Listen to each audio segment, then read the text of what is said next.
Okay, the first thing I want to say to you, DJ Kemit, thank you so much for coming and doing this with us. I was clear that anything done on music in Atlanta had to include you.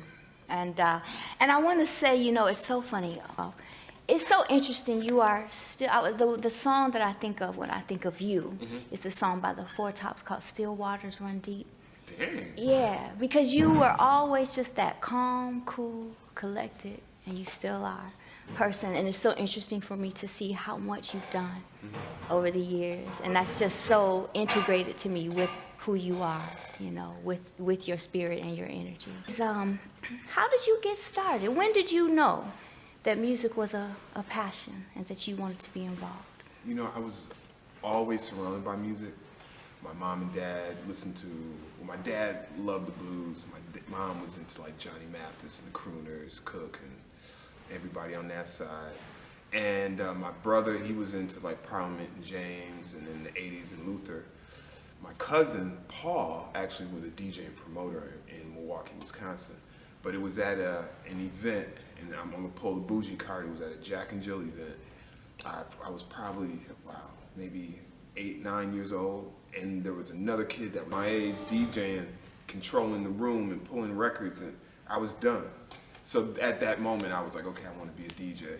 And that was probably late 70s, probably 79. By 81, I was purchasing records for my collection, starting to DJ, mismatched turntables. 82, working on mixtapes, and I did my first party, 83. Wow, Yeah. that's pretty young. So by the time we met in college, you had already been doing it for a while. Yeah, I was actually recuperating by that time because my parents sent me off without turntables. So I was fiending. I was like, so I used to find other people in the dorms that had turntables, and that's how I dealt with my addiction. You're fixing. Yes, exactly. And is that where you're from, Milwaukee? Yeah. Well, a suburb about 10 minutes north of Milwaukee. But yeah, I was born in the city of Milwaukee in the hospital right there. That was it. And what was the music scene like there? You know, it was very segregated. Much like when you're reading these stories now about Minneapolis and Prince, we didn't have an FM black station. It was AM, and that went off probably around 10 o'clock at night. So it was, but for me growing up, I grew up with a large intake of like rock at that time was Kiss, Led Zeppelin, AC/DC, Jimi Hendrix. So I grew up with a firm rock background, but at the same time, I was picking up on any new Prince, all the soul stuff that was out because of my household, of course. And my uncle also was big into music, so when you go to his house, he had a record collection, and I would dig into that. And eventually, that's what I started doing, was piecing together my record collection from relatives and things like that. But a very wonderful music scene in the totality of music. That's what I do dig about it. And I don't know much about Milwaukee. Is there a pretty strong black community there? It is. A lot of people don't know, but Malcolm X lived in Milwaukee for a period of time, and when he was just starting to gain consciousness, you know, I guess we could say. But yeah, there was a large Black Panther movement in Milwaukee. A lot of black community, and a lot of black businesses too. You know, that was positive to see. A lot of blacks working for themselves and developing and just empowering the community. But it was very segregated, very segregated. You know, the blacks had the north side, the south side was more Polish, and then eventually became a little bit more Latin and Mexican and Chicano. And then, but mainly the so-called majority was German and Dutch influence and Polish. But after 5 o'clock, downtown was dead, you know, that type of thing.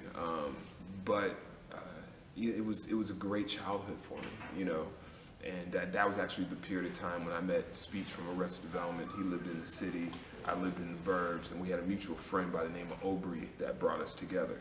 And yeah, that's Which leads into my next question. That's what I was about to actually ask. Is I'm familiar with you as one of the original members of Arrested Development. So I was going to say, how did you meet Speech? How did that come about? So by this time I'm DJing, and my good friend Aubrey and I, we would he played keyboard, so we had a thing where he would come over sometimes, and he had the keyboard had a little Dr. Rhythm drum machine in it, and he would play something, and I would cut and scratch, and that type of thing. So based off of that, he was taking a driver's lessons course, and in the course was Ty Thomas' speech from Arrested Development. So they got to talking, and Aubrey was like, "I have a friend that DJs." He was like, "Yeah, word, yeah." So we kind of got on the phone one day and just put the phones down, and he was like, "You scratch," and I scratched that. So that's how we met, and that it's a funny story in itself. He was much better at scratching. I was much better at mixing. Okay. We combined our powers, and so yeah. But yeah, we that's how we met. How long was your stint with Arrested Development, and sort of what pulled you out of it, and where did you go to from there? Great. So it was summer of '91. Arrested Development. Their first single, Tennessee, just started getting play on the radio and started hitting mixtapes and stuff like that. So they went on what was known as the Chitlin Circuit. It's the first tour. You put everything in a van, connect a U-Haul in the back for your back line, and you go up and down the coastlines. Yeah, that was my introduction. I had one more semester at Howard. I was working as a copy editor at a newspaper. Speech called me and said, "What are you doing?" It was mid-May, about to go into the summer. I said, "I'm working, just finished spring semester. It's summer, I'm staying in DC, I'm gonna work at this newspaper." He was like, "How much you make?" And I was like, "Oh, they paying me all right." He was like, "Well, would you like to come out on the road with me?" And I was like, "It all depends how much." It was double what I was making. I didn't even tell him, purposely I didn't tell him what I was, but I was like, "Yeah." So I went to my editor, she cried, she was mad.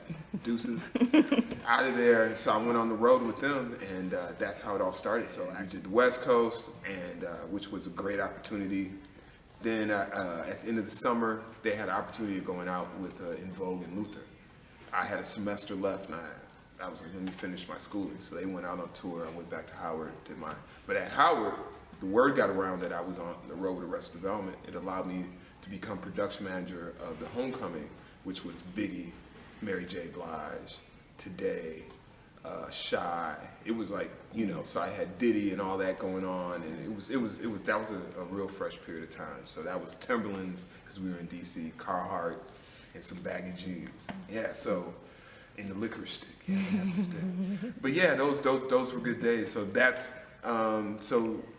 Arrested Development, stayed with them.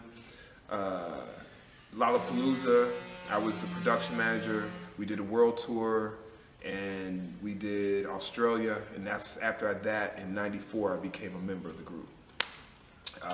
Headliner didn't want to DJ anymore. I'd always continue DJing. I used to actually open up the shows for the group when I was production manager.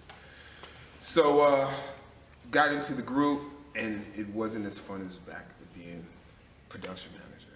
You had deadlines, and the label wanted you to look like and do this and say this and sign this NDA, and so things changed a little bit. But it was good for me to see both sides and experience it. I left the group in 1997, and from there I started my own production company, Kemit Music, LLC, still going strong today. And I just started producing and writing songs on my own and getting with different artists, and it's sustained me, and I have a family, 2 beautiful girls, grandbaby, and a wife, so it's worked out pretty decent.